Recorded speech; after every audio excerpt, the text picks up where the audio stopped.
Well, hello, everybody. Welcome into another Boone Area Chamber of Commerce Chamber Report. It's been a little while since we've cut one of these videos, actually doing this from the office at the Chamber here today. We've got some important news for you. As you probably have heard by now, and we'll read in the documents that are listed here below, Governor Roy Cooper making an announcement early this afternoon that North Carolina is now moving into its phase 3 of its planned easing of restrictions. So as we have done with some of these phase moves in the past, we want to step through some of these changes so you can better understand them, take some of the government ease out of them, and put a little bit more everyday language into what we saw in the governor's new executive order that will take place Friday at 5 o'clock, or go into effect Friday at 5 o'clock, and ultimately what that means to our area. So if you pardon me, I'm going to do a little screen share action, and I'm going to show you where some of these documents are located, just in case you've gotten out of habit, right? Because we haven't had the updates going as fast and furious as they were back in March and April. So you're looking at the main page to boonechamber.com right now. If you go to the Recovery and Relaunch tab and click on the Roadmap to Recovery and Relaunch, you'll get launched to a landing page that includes a number of different tabs here. So anything related to small business operations, financial resources, that's where we update information about the grants and some of the other information there. Local supply chain, that's where we've got information about PPE and where you can gain access to those things, some local suppliers. The tab I want to talk to you about right now is state and local legislation. So when you click on this tab, that will launch you into a list of all of the ordinances that are in place for the town of Boone, Watauga County, the state of North Carolina, on down the list. You can see there are a number of them. And what we are talking about today is Governor Cooper's Executive Order number 169. That's the Safer at Home Order phase 3. So let's take a look at what this really encompasses here. So again, as I mentioned, this will go into effect Friday, October 2nd at 5 p.m. That coincides with the expiration of phase 2.5. As the governor mentioned during his remarks, the at-risk population is still safer at home. All North Carolinians will still require or be required to wear a face covering for those over the age of 5. And that is consistent with the same guidance that we saw out of phase 2.5, so no real change there. Here's where the changes lie. Phase 3, we saw this announced back last week late that large outdoor venues with seating greater than 10,000 spectators. So again, for us here in the high country, this is Kid Brewer Stadium. Those venues will be able to operate with 7% of their capacity. Why 7% is a question that we've been asked a lot. Not really sure, but that's what it says. So do the math and you can figure out what 7% of that is. We have seen that Appalachian State Athletics has reached out to their season ticket holders, kind of waiting on today being one of those points where they will message forward how they're planning to handle ticketing for next week's game against Louisiana, that Wednesday night game scheduled for Kid Brewer Stadium. So if you're a season ticket holder, you're interested in that football attendance, be on the lookout for an email from the App State Athletics ticket office. They'll detail what their procedures will look like now that we know that this 7% will remain in place. I will be honest with you. Everything else that I'm about to get into, if you read the fine details on it, this is probably one of the more confusing or potentially confusing phase changes that we've seen thus far. There is a lot of small print lingo in there about the difference between movie theaters and amphitheaters and arenas and what the capacity restrictions are based on those things. I'm going to show you where you can find that information if you are one of those that needs to dig in with a fine-tooth comb a little bit deeper. But what I want to hit right now are the high points. Smaller outdoor venues. Those venues can operate at 30% of outdoor capacity or 100 people, whichever is less. Okay, so be familiar with that language because we're going to hear it again here in just a second. Movie theaters and indoor conference centers. So, the places, and remember, we don't have an abundance of those here, but we do have facilities built within hotels and some other structures that do offer that meeting space or conference space. Those facilities, again, will be able to operate indoors at 30% of their capacity or 100 people, whichever is less. This bars issue, again, as we've talked about before, doesn't apply to us as much here because most of the places that serve alcohol also serve food. Therefore, they are counted as restaurants. Outdoor only, 30% occupancy for bars or 100 people, whichever is less. So again, if you go to a bar off the mountain, let's say, they can only serve outside and they can only serve to 30% of their capacity, or 100 people, whichever is less. And that capacity is based on their fire code number that they're given by the local fire department jurisdiction in the municipality that they happen to be in. All right, so some other changes to phase 3. Outdoor amusement parks, they are allowed to open now at 30% capacity, and that's outdoor rides only. No indoor rides permitted at this time. Mass gathering limits remain at 25 for indoor gatherings, 50 for outdoor gatherings, and I'm going to call those the more garden variety meetings or group settings that you may have. So again, there are some carve outs for large venue operation, even some small venue operation like movie theaters. But if you're going off the general rule of thumb, family gathering, office gathering, 25 indoors, 50 outdoors, those mass gathering limits remain in place. And also getting extended along with this executive order, the current alcohol sales curfew of 11 o'clock will be extended. So again, we've seen that since the onset of phase 2.5, actually a little bit before that, and that will continue here in phase 3. Now let me switch screens here a little bit so we can get deeper into the detail on some of these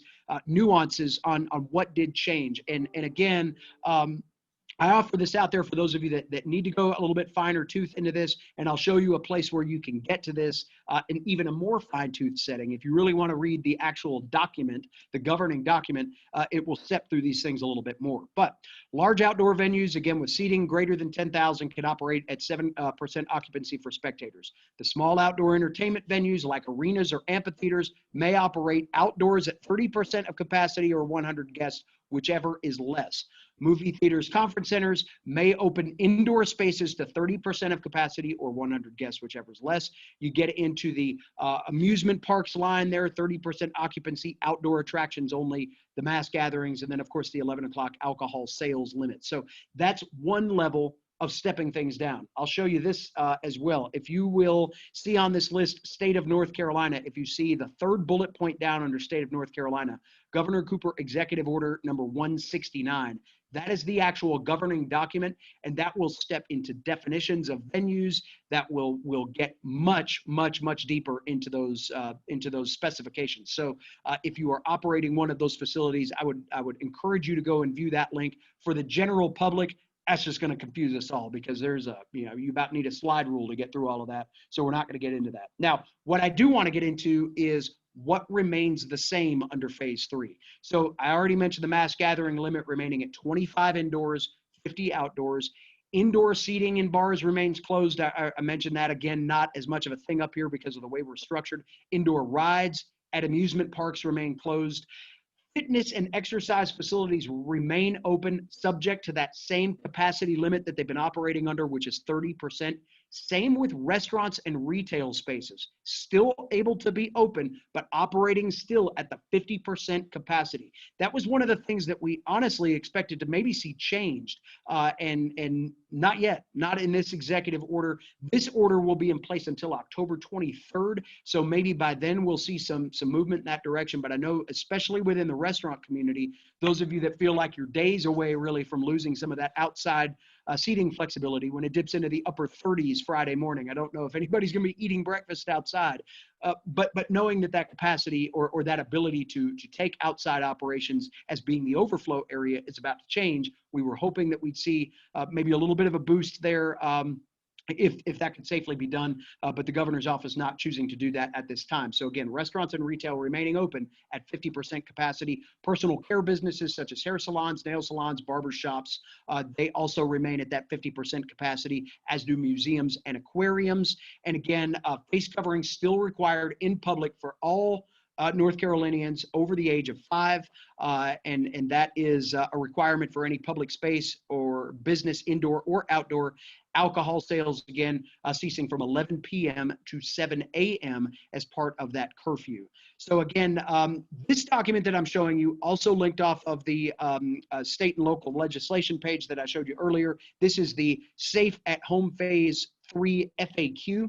There's also the slide presentation that I just showed you a moment ago. All of those linkable off the boonechamber.com website. And again, I would encourage you to go through that process, look at this information. Again, this is probably more nuanced change that we've seen probably since we went from phase 1 to phase 2. quite honestly, because there are just so many little details about this move to phase 3 that are dependent on the type of venue you are, whether it's indoors or outdoors, and that changes the percentage capacity or keeps you in the mass gathering rules. I understand that's a lot in a very short period of time, and it's not as straightforward as it's always been too. But we want to make sure not only that you understand what has changed and what remains the same, but that if you need to get deeper detail, you can certainly view those documents. And as always, if you've got a question, we'll pour through these. We've gone through them a couple of times already. And if there's anything that we can answer about how you can define your type of facility, we can answer some of those questions or point you in the right direction to the official office here in town or in the county that can help you interpret that definition correctly. What we want to do is just make sure that everybody is straightforward on the rules. We're not talking about whether you agree or disagree with the rules. We're talking about what the rules are stated. We can have the ideological conversation at the appropriate point in time, but right now it's all about these are the guidelines that we've got. We want to make sure that everybody is understanding clearly how those guidelines will be applied. So anyway, that's what we got for today. A lot, I know, but excited to see, again, continued progress into phase 3. I know that is another small step forward from phase 2.5, obviously. And as I mentioned, this governor's order in place until October 23rd. So, play the scenario like we've played it here over these last several months now. We should expect to hear some rumbling about potential move within the next couple of weeks, and then ultimately a decision right before that October 23 deadline as to where we go from here. Now, I've said all of that. What continues to be reiterated by the North Carolina Department of Health and Human Services, by App Healthcare here locally, all of the local medical providers, Watauga County Schools, anybody that's dealing with large groups of people or helping try to advise some of that medical commentary, if you will. It's a continued emphasis on the 3 W's. Governor Cooper mentioned that again today. The state is flatlined in some of their metrics. They've seen a leveling out, but they do feel like that there are not maybe the stable points that they were hoping for in terms of continued downward trends in everything. So what does that mean for us? Be vigilant. Practice the 3 W's. We have heard it a ton. Wash your hands, wear the face covering, and wait 6 feet from others, especially as we progress toward cold and flu season.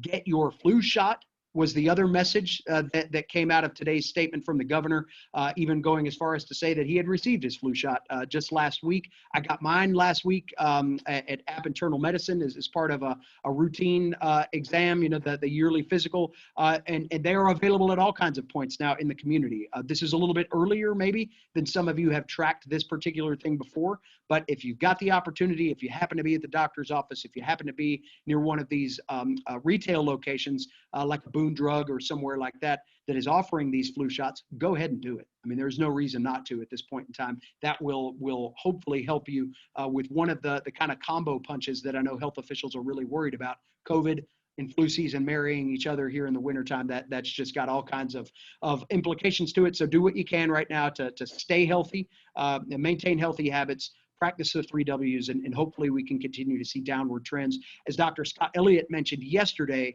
all of this is a community effort to make sure that we can continue to move things forward and not take any steps backward. Next week is supposed to be the return to instruction in person for Watauga County Schools, kindergarten through 3rd graders, beginning that process on Monday.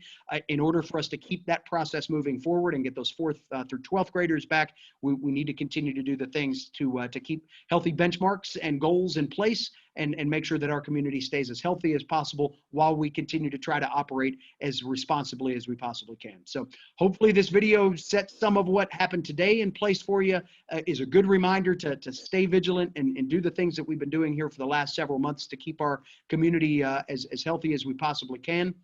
And again, if you have any questions about any of this, feel free to contact us at the Boone Area Chamber of Commerce. We'd be happy to talk to you further about these points, or again, connect you with the right resource to make sure that you get the most accurate information about how your business can operate, how your nonprofit can operate, how your event can operate, any of the things that we know are so important at this time of year here in our community.